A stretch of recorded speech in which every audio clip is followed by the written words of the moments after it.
Assalamualaikum warahmatullahi wabarakatuh. Ini pertemuan kedua untuk mata kuliah intervensi dalam psikologi Islam. Kita akan mempelajari konsep manusia, jiwa, dan kepribadian dalam perspektif psikologi Islam.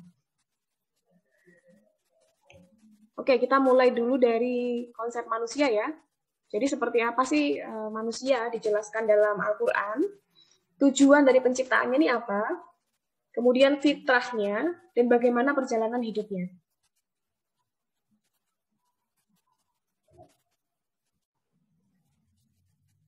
Dalam Al-Quran itu ada sejumlah istilah yang digunakan untuk menyebut manusia. Nah, istilah-istilah ini secara umum bisa dikelompokkan menjadi 3. Yang pertama istilah al-bashar, kemudian kedua kelompok istilah al-insan, al-ins, al-nas, dan al-unas, lalu ada juga istilah Bani Adam.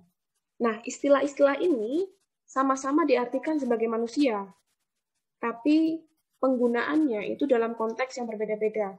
Jadi ada ayat yang menyebut manusia dengan istilah al-bashar, ada ayat yang menyebut manusia itu dengan istilah Bani Adam, begitu ya. Nah, di sini saya akan menjelaskan 2 saja di antaranya yang sangat erat kaitannya dengan psikologi ya, yaitu istilah al-bashar dan al-insan. Al-bashar ini adalah istilah yang biasanya dipakai untuk menyebut manusia terkait dengan karakteristik biologisnya. Gitu. Contohnya adalah manusia ini secara alamiah butuh makan, gitu ya, berkembang dan pada akhirnya mati. Begitu. Nah, ini adalah karakteristik yang umum ya, yang ada pada seluruh manusia. Nah, di dalam Al-Qur'an itu ada 37 ayat yang menyebut manusia dengan istilah al-bashar. Kemudian istilah al-insan. Nah, ini istilah yang biasanya digunakan di dalam Al-Qur'an terkait dengan karakteristik psikologisnya. Ya. Jadi di Al-Qur'an sebanyak 65 kali disebutkan kata al-insan ini. Nah, ini contohnya ya. Jadi manusia itu satu-satunya makhluk yang punya potensi menerima pengetahuan, begitu ya.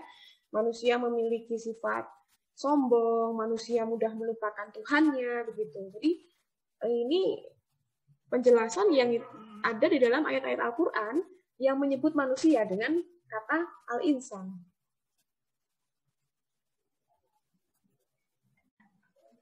Kemudian apa sih tujuan dari penciptaan manusia? Kenapa manusia ini diciptakan? Islam menjelaskan ada 2 tujuan hidup manusia. Yang pertama adalah sebagai hamba Allah, yang tugasnya adalah menyembah dan beribadah pada Allah Subhanahu wa taala. Jadi inilah tujuan hidup kita yang utama. Begitu ya. Kita hidup di dunia ini itu untuk menyembah Allah, gitu. Seorang muslim yang sudah menyadari betul bahwa hidupnya itu tujuannya adalah untuk beribadah kepada Allah, maka dia akan menyelaraskan, ya, dia akan berusaha menjalani hidupnya itu sesuai dengan apa yang dikehendaki oleh Sang Pencipta, gitu ya. Jadi tidak akan tenggelam atau larut dalam kesenangan duniawi atau dalam hal-hal yang tidak bermanfaat, karena dia sadar bahwa hidupnya, waktunya, tenaganya, usianya itu diberikan kepadanya adalah untuk beribadah kepada Allah, begitu. Jadi kalau misalnya manusia mulai bingung dengan makna hidupnya, sebenarnya saya melaksanakan kehidupan ini ya, rutinitas itu untuk apa sih gitu. Tapi kalau orang yang sudah ngerti ya, dia akan menjalani segala aktivitasnya dengan niat untuk mengejar keridhaan dari Sang Pencipta. Kemudian yang kedua adalah sebagai pemimpin atau khalifah di bumi. Manusia adalah makhluk yang paling mulia, paling sempurna di antara makhluk-makhluk lainnya.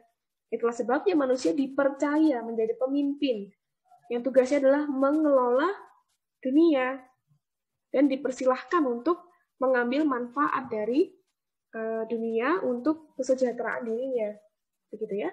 Nah, ini beda ya dengan orang-orang yang memanfaatkan atau menggali sumber daya alam itu sekedar untuk mendapatkan keuntungan, misalnya seperti itu ya. Beda dengan Muslim yang sadar betul bahwa dia mengelola isi bumi itu sebagai bentuk amanah. Maka dia akan melakukan itu dengan rasa tanggung jawab dan etika. Begitu ya. Jadi ini dua tujuan utama kenapa kita ada di dunia ini. Jadi seharusnya seorang muslim yang sadar bahwa dia diciptakan karena dua tujuan ini, insya Allah seharusnya dia tidak mengalami yang istilahnya galau begitu ya dengan makna hidupnya, tujuan hidupnya untuk apa gitu.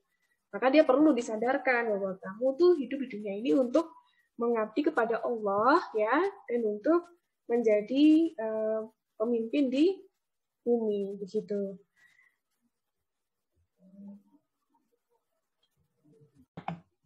Oke, berikutnya kita akan bahas tentang fitrah manusia. Mungkin Anda sering ya mendengar istilah ini ya, fitrahnya seorang anak, fitrahnya seorang perempuan. Apa sih yang dimaksud dengan fitrah? Ini istilah yang khas di dalam Islam yang menjelaskan sifat dasar atau sifat asli manusia di awal penciptaannya. Kata fitrah ini disebutkan sebanyak 20 kali di dalam Al-Quran dan ada juga di beberapa hadis Nabi. Nah, para ahli tafsir itu memaknai istilah fitrah beda-beda nih. Ada yang mengartikan fitrah itu artinya suci. Suci di sini maksudnya suci dari dosa ya. Bayi terlahir itu tidak membawa dosa kedua orang tuanya. Nah, suci di sini juga tidak berarti kosong, seperti yang dipahami oleh John Locke. John Locke ini seorang pemikir dari Barat yang mengungkapkan bahwa manusia itu terlahir diibaratkan seperti kertas kosong. Nah, bagaimana nanti dirinya, kepribadiannya, itu tergantung bagaimana lingkungan mewarnainya. Atau istilahnya ini tabula rasa, gitu ya. Nah, konsep tabula rasa ini kan yang menjadi dasar dari aliran behaviorisme. Ya kan? Aliran behaviorisme kan memandang manusia itu netral aslinya gitu kan, tapi nanti baik buruknya seperti apa perilakunya tergantung bagaimana bentukan dari lingkungan. Tapi kalau di Islam tidak seperti itu. Fitrah itu maksudnya suci dari dosa warisan. Ada hadis Nabi yang menjelaskan bahwa manusia itu terlahir dalam keadaan fitrah, yaitu sebagai muslim. Nah, nanti orang tuanya lah yang akan mungkin bisa membentuk dia menjadi muslim atau bukan muslim begitu ya, yang mendidiknya seperti itu. Gitu. Nah, arti yang kedua adalah potensi berislam.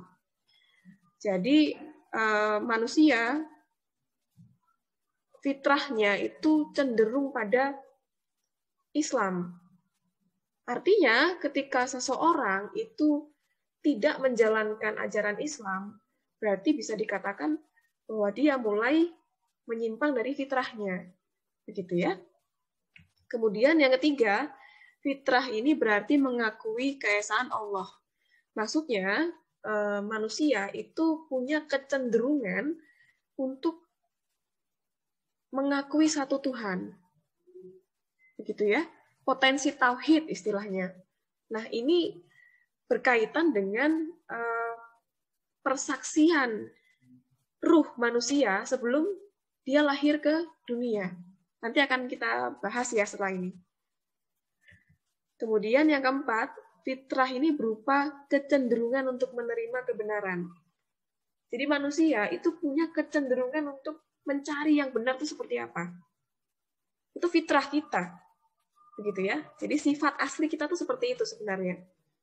Nah, penyimpangan dari fitrah inilah yang nantinya mungkin akan menjadi penyebab dari gangguan-gangguan di kejiwaan kita.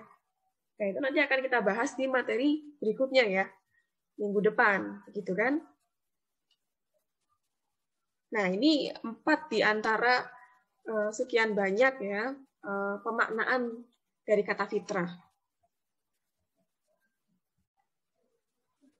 Kemudian ada juga definisi fitrah dari beberapa ulama. Yang pertama, Fitrah adalah sifat yang digunakan untuk mensifati semua yang ada di dunia ini sewaktu awal penciptaannya. Jadi, semua makhluk di dunia ini itu memiliki sifat dasar yang menjadi fitrahnya. Misalnya, malaikat itu memiliki sifat dasar selalu taat, ya, tidak pernah ingkar kepada Allah. Nah, itu adalah fitrahnya malaikat. Kemudian hewan itu fitrahnya adalah mereka memiliki hawa nafsu, ya, perilakunya didorong oleh insting. Nah, itu fitrahnya hewan. Nah, sedangkan manusia memiliki fitrah yang mungkin mirip sebagiannya, gitu kan, dengan makhluk-makhluk lain. Misalnya manusia itu fitrahnya memiliki hawa nafsu. Nah, itu ada kemiripan ya dengan hewan gitu.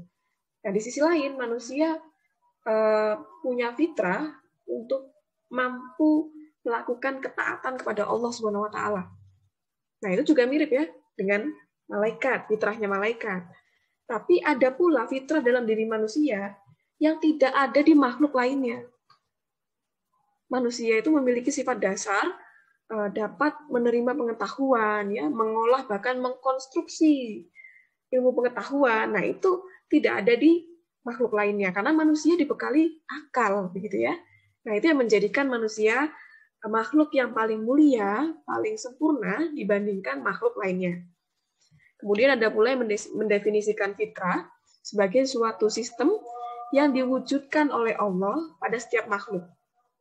Jadi di dalam diri kita itu ada suatu sistem yang itu merupakan fitrah kita. Nah, sistem ini dibentuk oleh jasad dan ruh, ya. Dan masing-masing ini memiliki sifat dasar dan cara kerja yang tersendiri, ya. Jadi jasad dan ruh itu memiliki sifat dasar dan memiliki potensi yang kemudian akan bersinergi dengan cara kerjanya masing-masing dan teraktualisasi ke dalam kepribadian dan tingkah laku kita sebagai manusia. Nanti akan dijelaskan secara detail di bagian jiwa dan kepribadian. Begitu.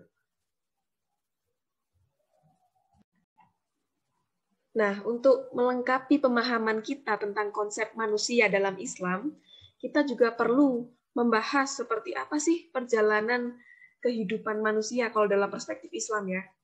Jadi secara umum kita bisa membagi kehidupan manusia itu menjadi 3. Yang pertama adalah alam ruh, ya. Jadi ini alam yang sudah pernah kita lalui sebelumnya, sebelum kita terlahir ke dunia. Jadi di alam ini ruh kita diminta untuk bersaksi. Makanya disebut sebagai fase persaksian. Ini ada di dalam Al-Qur'an ya penjelasannya. Dan ingatlah ketika Tuhanmu mengeluarkan keturunan anak-anak Adam dari sulbi mereka, dan Allah mengambil kesaksian terhadap jiwa mereka. Bukankah aku ini Tuhanmu? Mereka menjawab, betul, engkau Tuhan kami, dan kami sebagai saksi. Gitu ya. Jadi, sebelum kita terlahir ke dunia, di alam ruh, itu kita sudah bersaksi atas ketuhanan Allah. Kita sudah bersaksi bahwa Allah itu Tuhan kita. Gitu. Kemudian kita terlahir ke dunia, yang sekarang saat ini kita jalani ya. Jadi di dunia ini, ya tadi seperti sudah dijelaskan, kita menjalankan tugas sebagai hamba Allah dan menjadi pemimpin di dunia. Ya, nanti kalau misalnya dirinci kembali ya fase kehidupan dunia ini nanti bisa dibagi-bagi lagi kan. Jadi ada fase ketika kita bayi, anak-anak, ya remaja, dewasa, usia lanjut sampai kematian begitu ya. Nah, setelah fase dunia masih ada fase berikutnya, yaitu alam setelah kematian. Ini alam yang juga panjang ya, nanti bisa dibagi-bagi lagi. Itu mulai dari alam kubur dan seterusnya sampai akhirat begitu. Nah, di fase ketiga ini kita akan dimintai pertanggungjawaban atas segala perbuatan kita di dunia dan kita mendapatkan balasan atas amal-amal kebaikan yang kita lakukan selama di dunia. Jadi, ini juga yang akan membedakan pemahaman kita mengenai perkembangan manusia dalam perspektif psikologi Islam ya, kalau dibandingkan dengan psikologi Barat. Kalau di psikologi Barat itu kan perkembangan manusia terbatas mulai dari fase prenatal mungkin ya, ketika di dalam kandungan sampai kematian begitu. Tapi kalau kita membahas perkembangan manusia itu kalau dalam Islam tidak terbatas hanya di dunia begitu. Tapi ada alam sebelumnya, yaitu alam ruh, dan alam sesudahnya, yaitu alam setelah kematian. Begitu ya.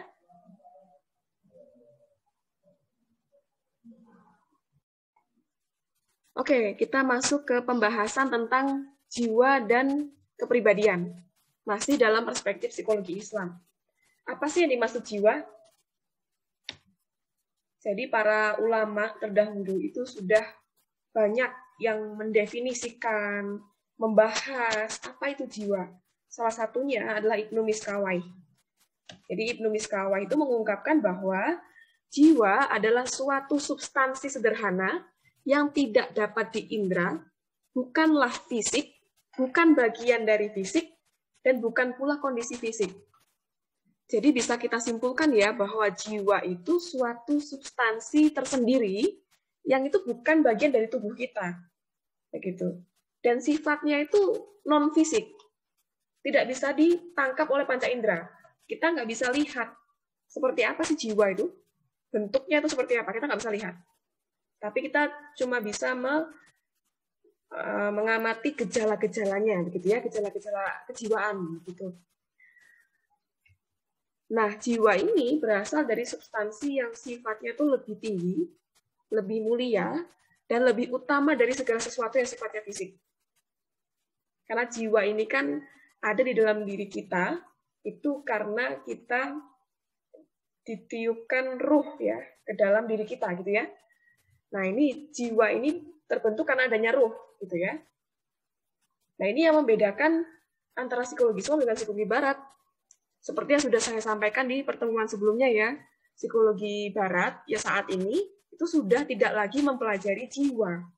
Karena fungsi-fungsi yang sebelumnya disangka bersumber dari jiwa itu ternyata dikerjakan oleh otak. Jadi menurut neuroscience, ya, fungsi-fungsi kejiwaan kita itu sesungguhnya adalah kerja otak, gitu. Berarti seakan-akan yang namanya jiwa itu ya ternyata fisik juga gitu, kerja otak begitu. Tapi kalau di dalam psikologi Islam tidak seperti itu. Jiwa itu suatu substansi yang memiliki eksistensi tersendiri, yang itu sifatnya non fisik. Walaupun nanti ada keterkaitannya dengan fisik kita gitu ya. Nah, ini penting ya untuk dipahami gitu, karena seperti yang sudah saya sebutkan, artinya ketika kita memiliki jiwa, nanti ketika kita mati, setelah tubuh kita itu sudah tidak lagi bisa berfungsi, berperilaku, ya otak kita sudah tidak lagi bekerja. Nah, jiwa ini yang akan survive, gitu ya. Jadi setelah kematian, tubuh kita hancur, dikubur di tanah, tapi jiwa kita kekal, begitu.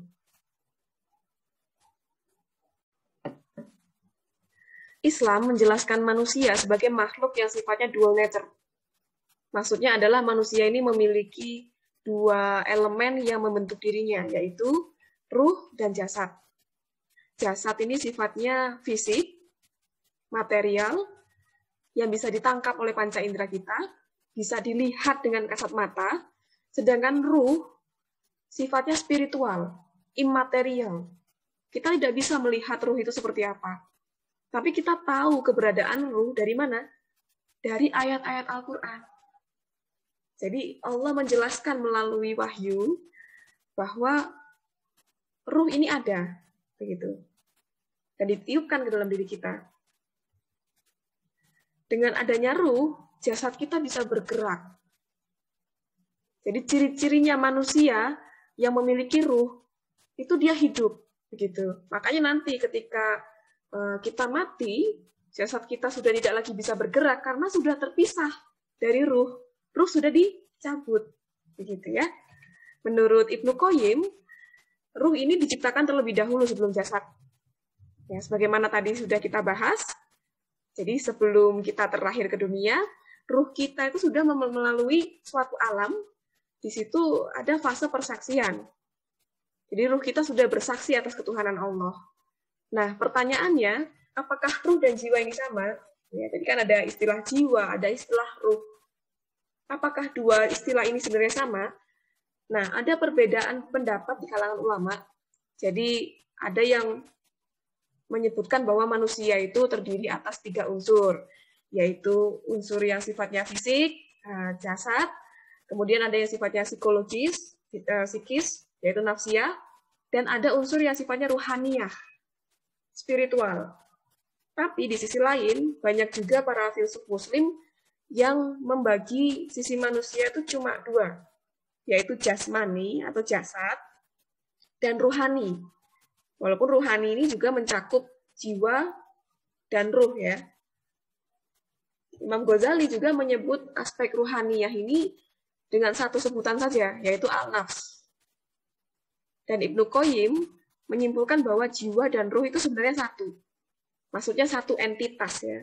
Satu entitas yang memiliki beberapa istilah terkait nanti dengan fungsinya gitu ya.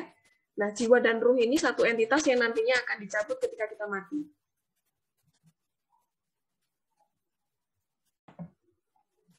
Nah, berikutnya kita bahas tentang dimensi-dimensi jiwa. Jadi jiwa ini memiliki beberapa dimensi. Oleh Imam Al-Ghazali disebut dengan 4 istilah, yaitu nafs, qalb, akal, dan ruh. Keempatnya itu merupakan satu entitas. Jadi bukan elemen-elemen yang terpisah ya. Ibaratnya begini. Anda ketika di kampus itu disebut sebagai mahasiswa. Tapi ketika di rumah, Anda disebut sebagai seorang anak atau seorang saudara, begitu ya. Tapi ketika Anda bergaul ya dengan teman-teman Anda disebut sebagai seorang teman, begitu kan? Tapi diri Anda itu cuma satu entitas yang memiliki beberapa julukan. Nah, seperti itulah dimensi-dimensi jiwa.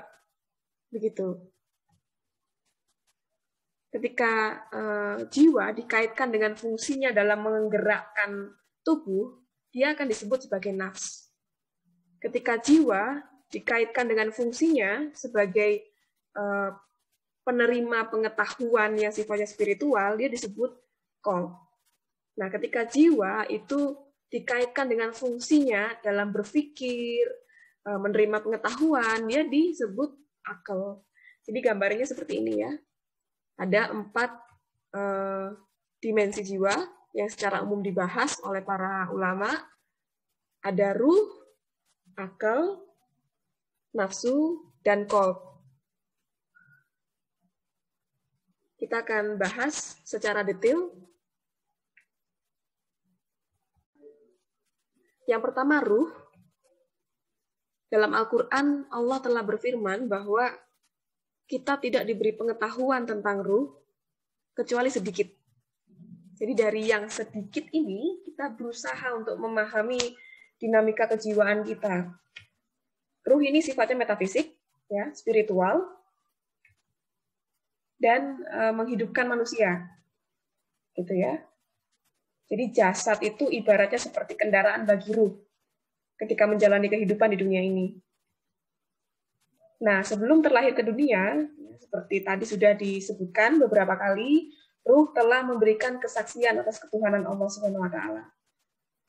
Jadi ini kitab yang ditulis oleh seorang ulama besar, Ibnu Qayyim Al-Jauziyah, yang membahas tentang ruh. Anda kalau tertarik mendalami, bisa baca nih kitabnya nih.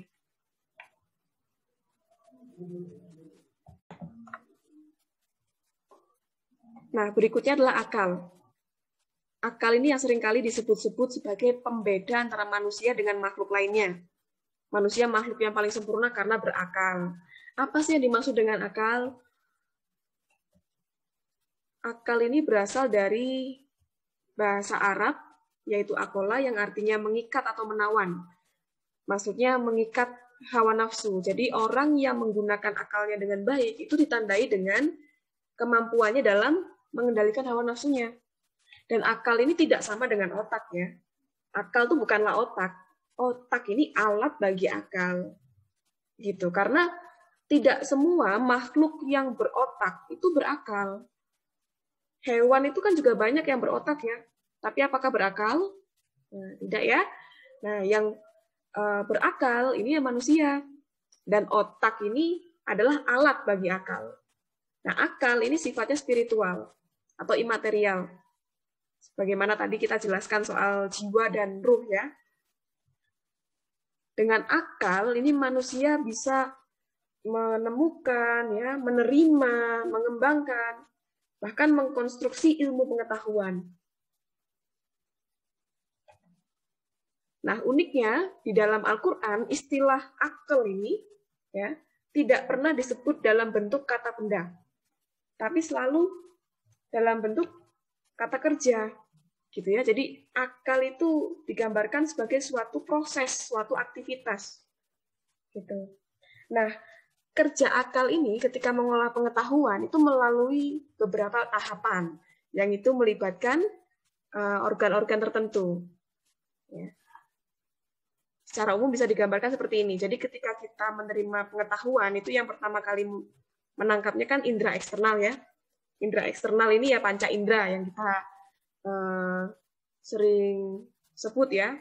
Penglihatan, pendengaran, penciuman, perabaan, pengecapan. Nah, informasi dari indera eksternal ini masuk ke indera internal. Nah, ini mungkin tidak dijelaskan ya dalam psikologi barat ya, atau mungkin ada tapi dalam istilah yang berbeda. Jadi indera internal itu adalah otak. Jadi ada di otak. Indera internal ini ada 5 juga, yaitu indera kolektif, ya, yang itu mengumpulkan berbagai informasi yang ditangkap oleh panca indera, indera eksternal, kemudian dikumpulkan di dalam indera kolektif. Lalu ada namanya daya khayal, ada imajinasi, perkiraan, dan ingatan. Ini nanti akan saya jelaskan lebih detail ketika kita membahas pemikiran para ulama ya nanti. Nah, dari indera internal itu masuk ke akal. Jadi informasi ya yang sudah didapat dari indera eksternal, kemudian ke indera internal, lalu diolah oleh akal. Nah, selanjutnya kita bahas tentang hati atau qalb, bagian yang sangat penting dalam diri kita yang menentukan karakter kita. Qalb ini kata dasar dari qalaba yang artinya berubah-ubah atau berbolak-balik. Nah, qalb sendiri artinya jantung. Cuma kalau orang Indonesia kan menyebutnya hati ya. Kalau di bahasa Inggris tuh heart, gitu kan? Heart itu seharusnya diterjemahkan jantung, tapi kita menyebutnya hati. Nah, Imam Ghazali itu menyebutkan ada 2 arti dari qalb. Yang pertama arti yang sifatnya fisik ya, yaitu segumpal daging yang berbentuk bulat panjang terletak di dada sebelah kiri dan memiliki rongga-rongga. Ini qalb dalam artian fisik atau sifatnya materi. Itu. Nah, kemudian pengertian yang kedua itu adalah pengertian yang sifatnya imaterial. Jadi ini hati yang sifatnya ruhaniyah, begitu ya, yang memiliki kemampuan untuk menangkap pengetahuan.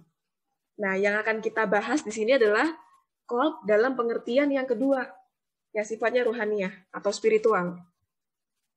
Nah, di dalam Al-Qur'an itu kata qalb ini banyak ya disebut 122 kali.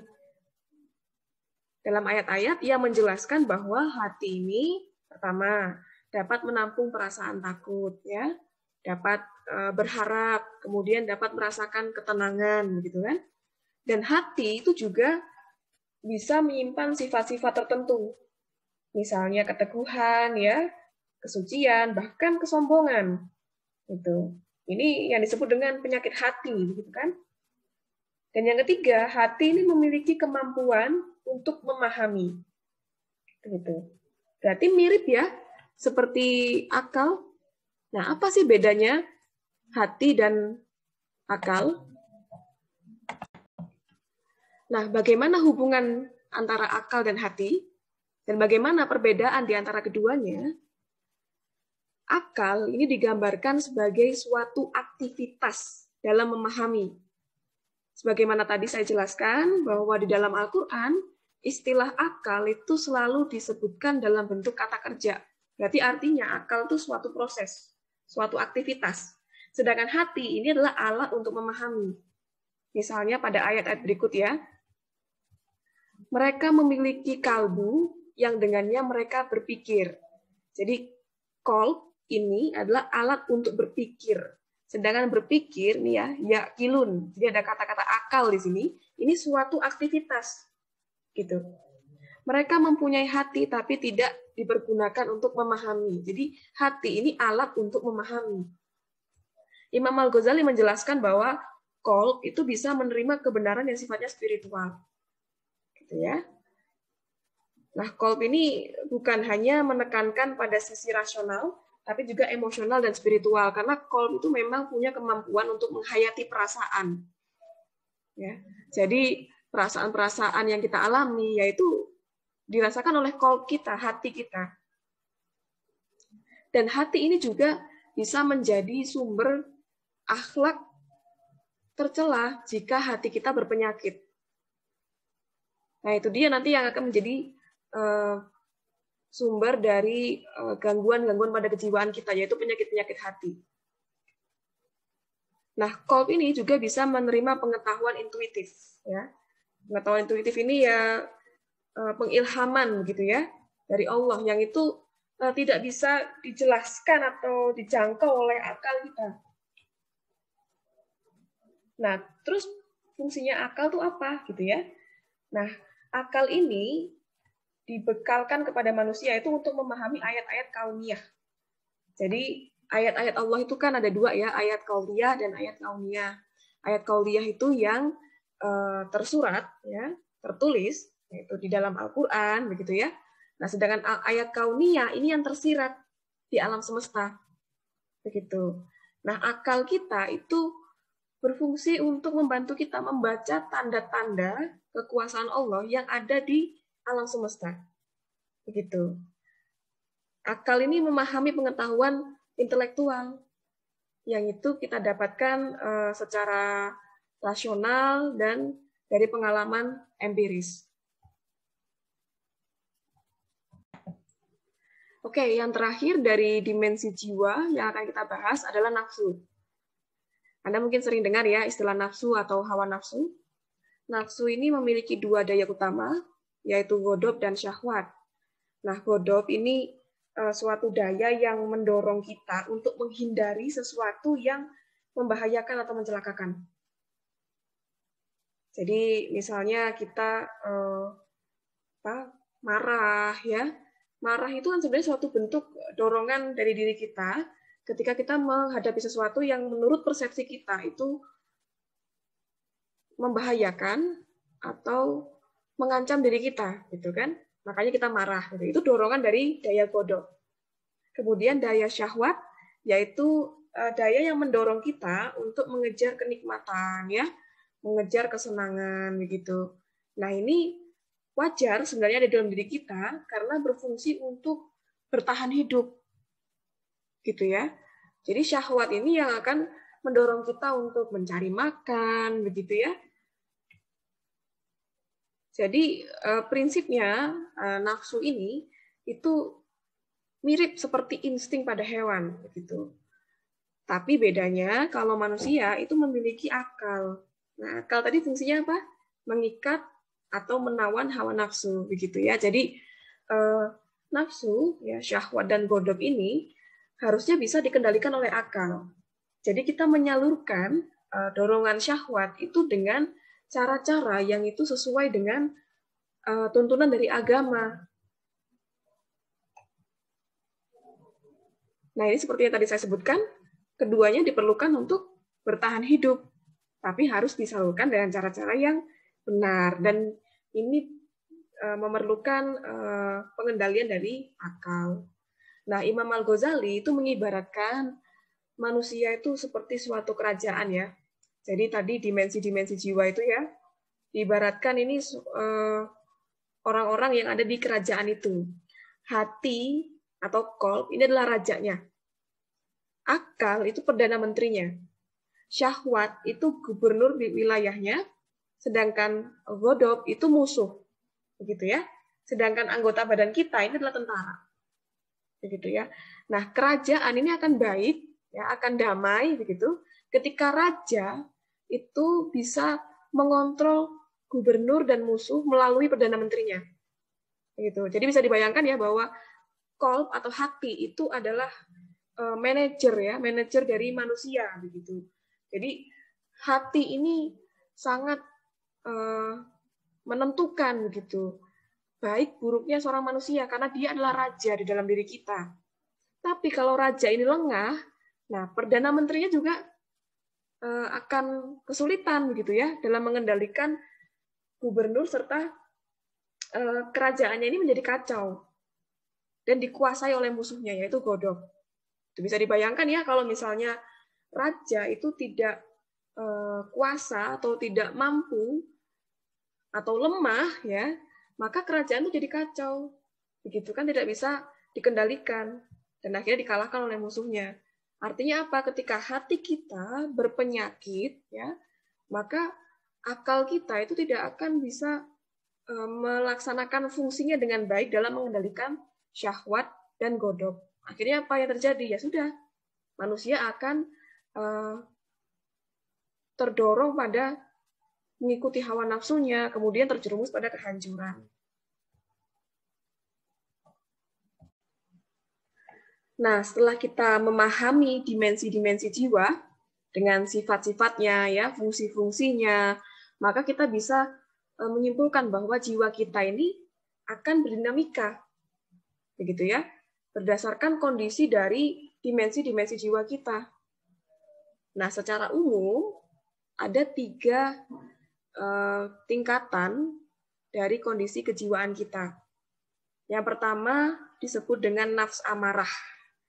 Jadi nafs amarah ini diartikan nafs yang memerintah, nafs yang mendominasi, ya, nafs yang menyuruh pada kejahatan. Jadi ini tingkatan yang paling rendah. Nafs amarah ini cenderung pada tabiat jasad kita, yaitu mengejar kenikmatan, ya.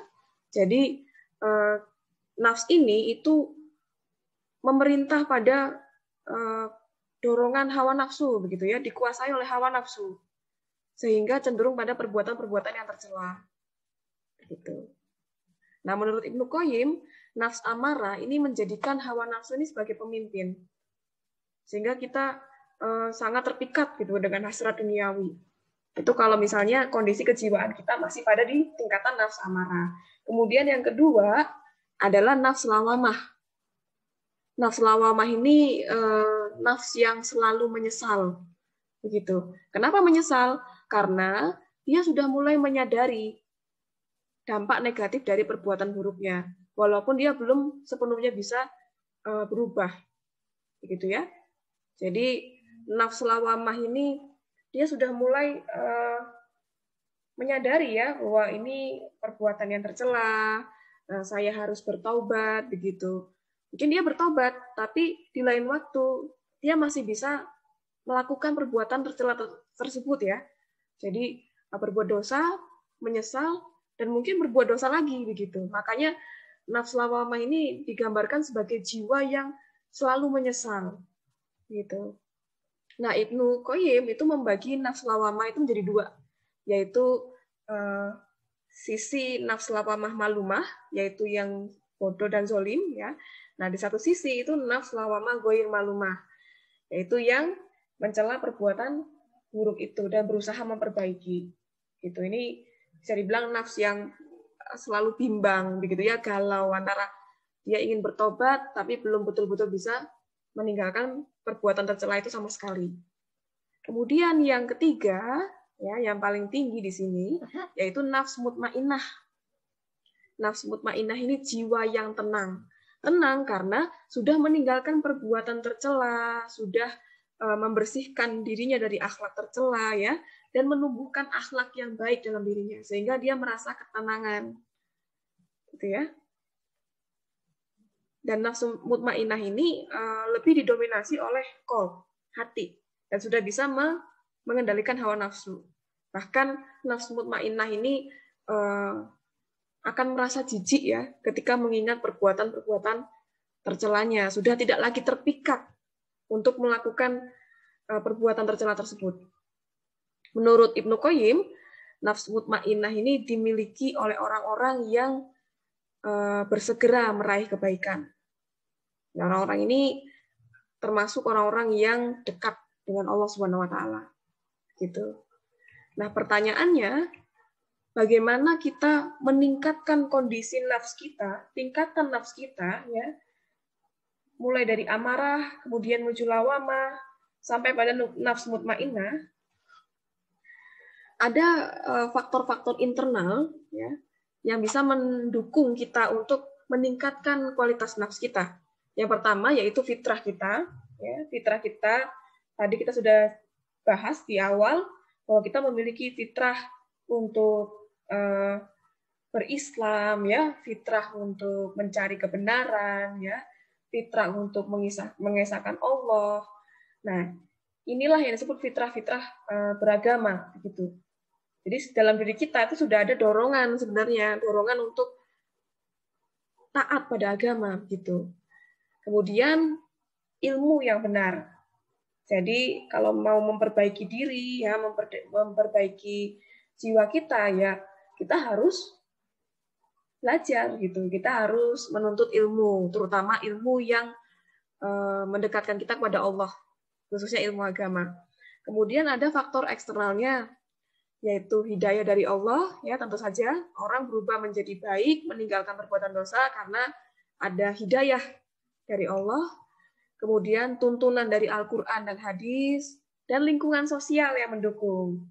Jadi makanya orang kalau mau hijrah nih dari suatu perbuatan yang tercela, ingin menjadi lebih baik, maka dia bisa jadi perlu ya mengganti lingkungan pergaulannya, bisa jadi lingkungan pergaulan selama ini mempengaruhi dia untuk melakukan perbuatan-perbuatan tercela, maka hijrah ke lingkungan yang lebih baik, yaitu lingkungan orang-orang yang soleh. Dan bisa juga disebut proses untuk meningkatkan kondisi nafs kita itu dilalui dengan melakukan penyucian jiwa atau tazkiyatun nafs. Itu nanti akan kita bahas di materi tentang akhlak dan penyucian jiwa. Oke, ini pembahasan terakhir di materi ini, yaitu tentang kepribadian. Secara umum, kepribadian itu dimaknai sebagai perbedaan individual differences, ya, yang membuat kita berbeda dari orang lain, entah itu secara perilaku maupun secara emosional. Nah, bagaimana konsep kepribadian di dalam psikologi Islam? Ada beberapa istilah yang dikaitkan dengan kepribadian. Yang pertama adalah istilah nafs. Tadi kita sudah sebut beberapa kali nafs. Nah, ini ada yang menyebut nafs ini sepadan dengan personality. Tapi sebenarnya kurang tepat, gitu ya. Nafs ini banyak disebut dalam Al-Quran dan hadis dengan makna yang beragam dan lebih tepat kalau diartikan sebagai jiwa. Al-ilm an-nafs itu artinya ilmu jiwa, gitu ya. Sedangkan jiwa ini cakupannya kan lebih luas daripada kepribadian, begitu. Jadi kurang tepat kalau nafs digunakan untuk menyebut kepribadian. Lalu ada istilah akhlak. Nah, ini Anda sering ya mendengar istilah ini populer begitu. Akhlak ini mungkin lebih tepat kalau diartikan sebagai karakter. Karakter dan kepribadian tidak sama ya. Kalau karakter atau akhlak ini suatu kondisi jiwa yang menyebabkan kita beraktivitas tanpa banyak dipikir-pikir. Contohnya, misalnya akhlak sabar gitu ya. Orang yang benar-benar sabar itu ketika dia mendapatkan suatu cobaan atau suatu permasalahan, itu dia secara spontan, tanpa banyak dipikir-pikir dulu, dia langsung menunjukkan tanda-tanda bahwa dia sabar. Gitu. Berbeda dengan orang yang tidak betul-betul sabar, ya. Ketika dia dapat cobaan, awalnya dia ingin marah, gitu ya, ingin marah, bahkan mungkin hampir saja marah begitu, tapi dia berpikir bahwa marah itu tidak baik, kurang baik, lebih baik bersabar, maka dia memilih untuk bersabar. Nah, itu belum bisa dikatakan bahwa dia memiliki akhlak sabar. Jadi akhlak ini sesuatu yang sudah sangat terinternalisasi dalam diri kita, ya, karakter kita yang itu membuat kita bertindak sesuai dengan karakter tersebut tanpa banyak dipikir-pikir. Itu namanya akhlak. Akhlak ini ada yang terpuji, ada yang tercela.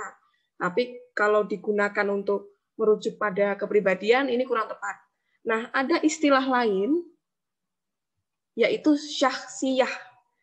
Nih ya, istilah syahsiyah ini memang tidak begitu populer, begitu ya, dalam literatur Islam, gitu. Karena memang di dalam Al-Quran, dalam hadis juga tidak disebut istilah syahsiyah ini, gitu ya. Tapi sepertinya istilah sasiyah ini lebih tepat untuk dipakai dalam menyebut kepribadian, begitu. Walaupun kurang populer karena para filsuf Muslim, Sufi itu juga tidak menggunakan istilah ini. Mereka lebih banyak menggunakan istilah akhlak, begitu ya. Nah, tapi beda akhlak dengan sasiyah. Kalau akhlak tadi itu kan ada akhlak baik, ada akhlak buruk. Tapi kalau sasiyah atau kepribadian itu tidak ada penilaian baik buruknya, gitu ya.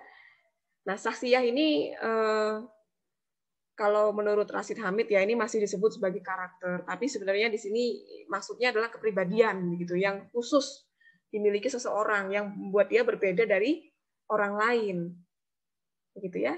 Contohnya apa nih yang tidak dinilai baik buruknya? Misalnya kalau di psikologi itu kayak kepribadian introvert ekstrovert itu kan kepribadian ya.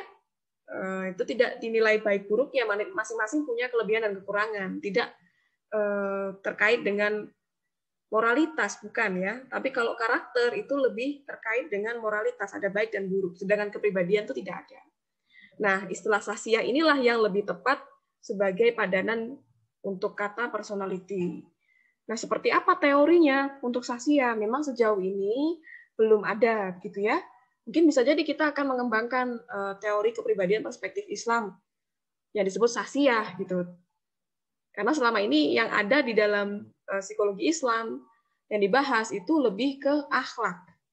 Begitu. Walaupun akhlak ini mungkin nanti akan beririsan juga ya, ada kemiripan juga dengan karakter seseorang, karakteristik yang unik dalam diri seseorang, sehingga kita seringkali menukar itu dengan kepribadian, gitu kan. Oke, sampai sini saja materi pertemuan kali ini. Silahkan jika ada pertanyaan bisa disampaikan di kolom komentar. Mohon maaf jika ada kekurangan. Terima kasih atas perhatiannya. Saya akhiri. Wassalamualaikum warahmatullahi wabarakatuh.